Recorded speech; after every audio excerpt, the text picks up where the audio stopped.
আজকে আমার আলোচনা বায়োজি জীবনের উৎপত্তি সম্পর্কে হ্যালডেন ওপারিন তত্ত্বের দ্বিতীয় পর্যায় বা সর্বশেষ পর্যায়, যে পর্যায়ে প্রোটোবায়ন থেকে আমরা আগের পর্যায়ে দেখেছি যে জটিল জৈব যৌগ বা প্রোটোবায়ন সৃষ্টি হয়েছে, যে প্রক্রিয়ায় প্রোটোবায়ন থেকে ইউক্যারিওটিক জীবের সৃষ্টি হয়, যা কতকগুলি ক্রমিক ও ধারাবাহিক পরিবর্তনের মাধ্যমে সংঘটিত হয়, তাকে বলা হয় বায়োজি। সমুদ্রের জলে প্রায় 370 কোটি বছর আগে এই বায়োজেনি ঘটেছিল বলে অনুমান করা হয়। যে প্রক্রিয়ায় এই জটিল জৈব যৌগ থেকে বায়োজেনির মাধ্যমে আদি কোষ বা প্রোটোসেল বা প্রাথমিক কোষের উৎপত্তি ঘটে, সে সম্পর্কে কতগুলি মডেল বিজ্ঞানীরা উপস্থাপন করেছে। অর্থাৎ আদি কোষ সৃষ্টি সম্পর্কে বিজ্ঞানীদের এই পদ্ধতি সম্পর্কে কয়েকটি মডেল আছে। এর মধ্যে প্রথম মডেল হল মাইক্রোস্ফিয়ার মডেল। 1924 খ্রিস্টাব্দে বিখ্যাত বিজ্ঞানী ওপারিন এই মডেল আবিষ্কার করেছেন। তিনি একটি পাত্রে প্রোটিন, কার্বোহাইড্রেট, জল এর মিশ্রণকে ঝাঁকিয়ে লক্ষ্য করেছিলেন কতগুলো ক্ষুদ্র ক্ষুদ্র কণা বা কোলয়েড কণা উৎপন্ন হয়, যা অত্যন্ত ঘন, যার চারপাশে অপেক্ষিত হালকা দ্রবণ থাকে। এই যে ঘন কণা বা কোলয়েড কণা, যাদের মধ্যে আন্ত আণবিক আকর্ষণ থাকে, এই আন্ত আণবিক আকর্ষণের ফলে জটিল জৈব অণুগুলো পরস্পর যুক্ত হয়ে এই কোলয়েড কণা সৃষ্টি করে। এই পরীক্ষা থেকে তিনি যে সিদ্ধান্তে উপনীত হন, সেগুলো মাইক্রোস্ফিয়ার উৎপত্তির ক্ষেত্রে উল্লেখযোগ্য দৃষ্টান্ত হয়ে আছে। এই যে কোলয়েড কণা অধক্ষিপ্ত হয়, এই কোলয়েড কণাকে বলা হয় আদি কোষের পূর্বসূরি। তিনি বলেছেন এই কোলয়েড কণার বৈশিষ্ট্য হল এর আয়তন 1 থেকে প্রায় 200 মাইক্রোমিটার ব্যাস বিশিষ্ট। নাম্বার 2, দ্বিতীয় হল এই কোলয়েড কণাগুলো পারস্পরিক আকর্ষণের ফলে যুক্ত হয়, বৃহদাকার কোলয়েড কণা সৃষ্টি করে, অর্থাৎ তারা বৃদ্ধি পায়। নাম্বার 3, যখন বৃহদাকার কোলয়েড কণা সৃষ্টি হয়, তখন তারা ক্রোকোদ্গমের মাধ্যমে নতুন নতুন ছোট ছোট কোলয়েড কণা সৃষ্টি করতে পারে, অর্থাৎ এরা বংশবৃদ্ধি করতে পারে। নেক্সট, এই কোলয়েড কণার চারপাশে আবরণী সৃষ্টি হয়, কিন্তু সেই আবরণী কোষ আবরণীর মতো নয়, এই আবরণীটা অস্থায়ী প্রকৃতি। নেক্সট, এই কোলয়েড কণার অভিস্রবণ ক্ষমতা আছে। নেক্সট, এই কোলয়েড কণাগুলোর ভেতরে কতগুলো জটিল গঠন, এই জটিল কার্যক্রম পরিচালিত হয়। তাই এই বৃদ্ধি, বিভাজন এবং নির্দিষ্ট আকৃতি বিশিষ্ট এই কোলয়েড কণাকে তিনি আদি কোষের পূর্বসূরি হিসেবে গণ্য করেছিলেন। যদিও এটা অস্থায়ী প্রকৃতির, পরবর্তীকালে এই মডেল কিন্তু বিজ্ঞানীদের মধ্যে খুব একটা আকর্ষিত হয়। এর পরবর্তীকালে আরেকটি মডেল উপস্থাপিত হয়েছে। বিজ্ঞানী সিডনি ফক্স এবং তার সহকারীরা এই মডেল উপস্থাপন করেন। এর নাম মাইক্রোস্ফিয়ার মডেল। এই মডেল অনুসারে কার্বোহাইড্রেট, প্রোটিন এবং লিপিড যে জটিল যৌগ সৃষ্টি হয়েছিল, সেই জটিল জৈব যৌগগুলোর মধ্যে প্রায় 18 রকমের অ্যামাইনো অ্যাসিডগুলো অত্যন্ত উত্তাপে, অর্থাৎ 160 থেকে 200 ডিগ্রি সেন্টিগ্রেড তাপমাত্রায় উত্তপ্ত করে তিনি প্রোটিনয়েড নামক থার্মাল প্রোটিন তৈরি করতে সক্ষম হয়েছে। এই থার্মাল প্রোটিনগুলো ফুটন্ত জলে এবং পরবর্তীকালে ঠান্ডা করলে 1 থেকে 2 মাইক্রোমিটার ব্যাস বিশিষ্ট যে ক্ষুদ্র ক্ষুদ্র কণাগুলো সৃষ্টি হয় তাকেই তিনি মাইক্রোস্ফিয়ার বলেন, এবং এই মাইক্রোস্ফিয়ারকে আদিকোষের পূর্বসূরি রূপে গণ্য করেছিল। এর কতগুলো বৈশিষ্ট্য আছে। এর চারপাশে কোষ পর্দার মতো দ্বিস্তরী পর্দা থাকে, যা লিপিড এবং প্রোটিন নির্মিত। এই কণার বৃদ্ধি পায় এবং এই কণাও কিন্তু বিভাজিত হয়ে নতুন এই একই রকমের কণা সৃষ্টি করতে পারে, অর্থাৎ বৃদ্ধি এবং বিভাজন ক্ষমতা। আবার এই কণাগুলো এটিপি সহযোগে এর চলন ক্ষমতা প্রাপ্ত হয়, অর্থাৎ এটিপি শক্তির সাহায্যে চলতে পারে। নেক্সট, এই কণাগুলির মধ্যে উৎসেচকীয় কার্যপদ্ধতি দেখা যায়। আবার এই কণাগুলির অভিস্রবণ ক্ষমতা আছে। সুতরাং এই কণাগুলো আদিকোষের পূর্বসূরি হিসাবে তিনি গণ্য করেছিলেন। দেখা গেছে এই কণাগুলো আধুনিক কক্কাস ব্যাকটেরিয়ার মতো। এই কক্কাসগুলো যুক্ত হয়ে তৈরি করে স্ট্রেপ্টোকক্কাস নামক ব্যাকটেরিয়া। তা এই কণাকে তিনি জীবনের পূর্বসূরি হিসাবে বা আদি কোষের পূর্বসূরি হিসেবে গণ্য করেছে।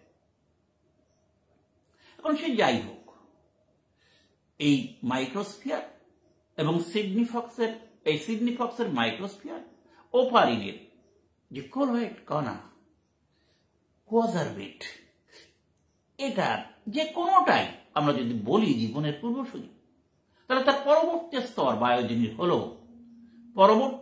বায়োজিনির হলো যাকে বলা হয় প্রোটোবায়ন্ট সৃষ্টি। কি এই প্রোটোবায়ন্ট? প্র্যাকটিক্যালি এই মাইক্রোস্ফিয়ার বা কোয়াজারবেট নিউক্লিক অ্যাসিড সহযোগে তৈরি করে প্রোটোবায়ন্ট। এখানে উল্লেখ্য, এই প্রোটোবায়ন্টের মধ্যে নিউক্লিক অ্যাসিড যুক্ত হয়। কোন ধরনের নিউক্লিক অ্যাসিড? এটা একটা উল্লেখযোগ্য বিষয়। সাধারণত যে নিউক্লিক অ্যাসিড যুক্ত হয় তাকে বলা হয় রাইবোনিউক্লিক অ্যাসিড, বা যাকে বলা হয় নগ্নজিন, বা একে বলে আরএনএ ওয়ার্ক হাইপোথিসিস। বিজ্ঞানী আলেকজান্ডার রিস এর প্রবক্তা। কি বলা হয়েছে এখানে? এই যে মাইক্রোস্ফিয়ারের ভেতরে এই রাইবোনিউক্লিওটাইড যেটা আগে তৈরি হয়েছে কেমিক্যাল অরিজিনের সময়, তারা পরস্পর যুক্ত হয়ে পলিমারাইজেশনের ফলে আরএনএ সৃষ্টি করে। এই আরএনএ স্বপ্রতিলিপিকরণ ক্ষমতা আছে এবং ক্যাটালাইটিক ধর্ম আছে। তাই এই আরএনএ কে বলা হয় প্রথম সৃষ্ট নিউক্লিক অ্যাসিড। তারপরেই আরএনএ থেকে প্রোটিন সৃষ্টি হয়। সেই জন্য আরেক নাম হচ্ছে নগ্নজিন। This is called RNA hypothesis. Alexander Rich এটাকে প্রবর্তন করেছিলেন। উল্লেখ্য, পরবর্তীকালে এই আরএনএ থেকে রিভার্স ট্রান্সক্রিপ্টের উৎসেচকের প্রভাবে ডিএনএ সৃষ্টি হয়, অর্থাৎ আরএনএর জায়গা ডিএনএ দখল করে। ডিএনএ তখন জেনেটিক মেটেরিয়াল হিসেবে গণ্য হয় এবং আরএনএ প্রোটিন সংশ্লেষে অংশগ্রহণ করে।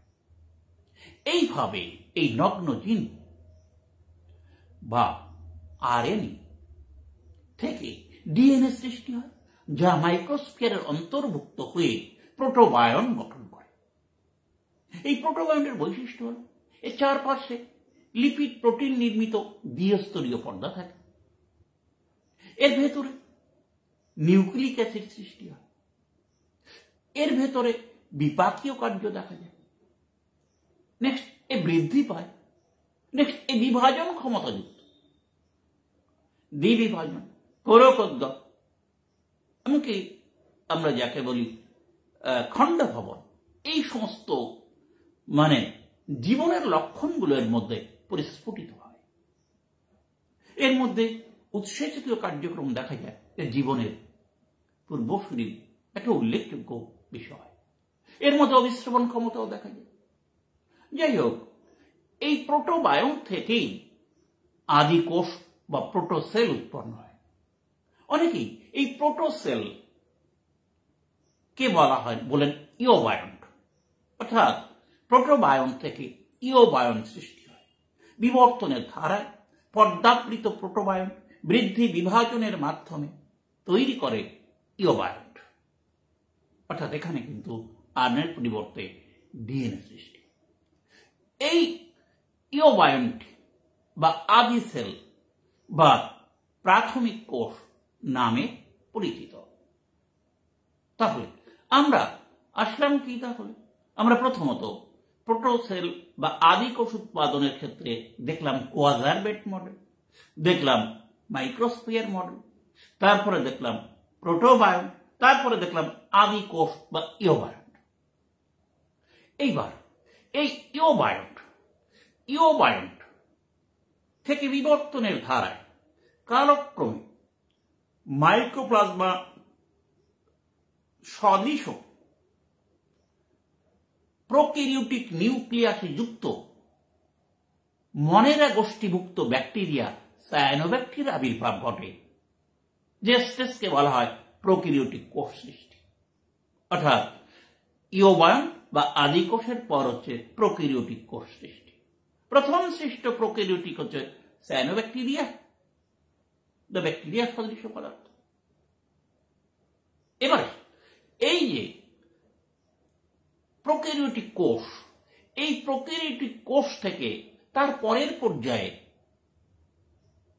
যেটা ঘটে বায়োজেনের ক্ষেত্রে স্বভোজিতার উৎপত্তি এবং অক্সিজেন উৎপাদন। কি ঘটে? এই প্রোক্যারিওটিক কোষগুলো ছিল কেমোহেটারোট্রপিক পুষ্টি সম্পন্ন। তারা পরিবেশ থেকে বিভিন্ন উপাদান শোষণ করে সন্ধান প্রক্রিয়ায় শক্তি উৎপন্ন করে পুষ্টি সম্পন্ন করত। কিন্তু কালক্রমে পরিবেশীয় বিভিন্ন উপাদানের অভাব থাকায় এ থেকে বিবর্তনের ধারায় কেমোহেটারোট্রপিক থেকে উৎপন্ন হয় কেমো অটোট্রপিক জীব। কেমো অটোট্রপিক থেকে বিবর্তনের ধারায় ক্লোরোফিল যুক্ত অবাধ শ্বসনকারী ফটো অটোট্রপিক জীবের সৃষ্টি হয়। তার থেকে বিবর্তনের ধারায় তৈরি হয় ক্লোরোফিল যুক্ত সবাধ শোষণকারী ফটো অটোট্রপিক জীব, এবং সঙ্গে সঙ্গে অক্সিজেন উৎপন্ন হয়, কারণ ক্লোরোফিলের সাহায্যে তারা সালোক সংশ্লেষ করতে পারে। সুতরাং অক্সিজেন উৎপন্ন হওয়ার সঙ্গে সঙ্গেই পরিবেশ জারকীয় রূপ ধারণ করে এবং অক্সিজেন থেকে ওজোন গ্যাস সৃষ্টি হয়। মহাকাশ ভেদ করে অতিবেগুনি রশ্মি আর পৃথিবীতে আসতে পারত না, ফলে জীব বসবাসের উপযুক্ত অবস্থা সৃষ্টি হয় এবং এই প্রোক্যারিওটিক কোষ থেকে বিবর্তনের ধারায় আধুনিক ইউক্যারিওটিক কোষের উৎপত্তি হয়। এই প্রোক্যারিওটিক থেকে ইউক্যারিওটিক জীব উৎপন্ন হতে প্রায় 150 কোটি বছর লেগেছিল বলে অনুমান করা। এই ইউক্যারিওটিক জীব থেকে কালক্রমে বিবর্তনের ধারায় বহুকোষী জীব অর্থাৎ উদ্ভিদ প্রাণীর আবির্ভাব ঘটে। এই হল হ্যালডেন-ওপারিন তত্ত্বের দ্বিতীয় পার্ট, যাকে বলা হয় বায়োলজি। শেষ করছি, ভালো থাকবেন।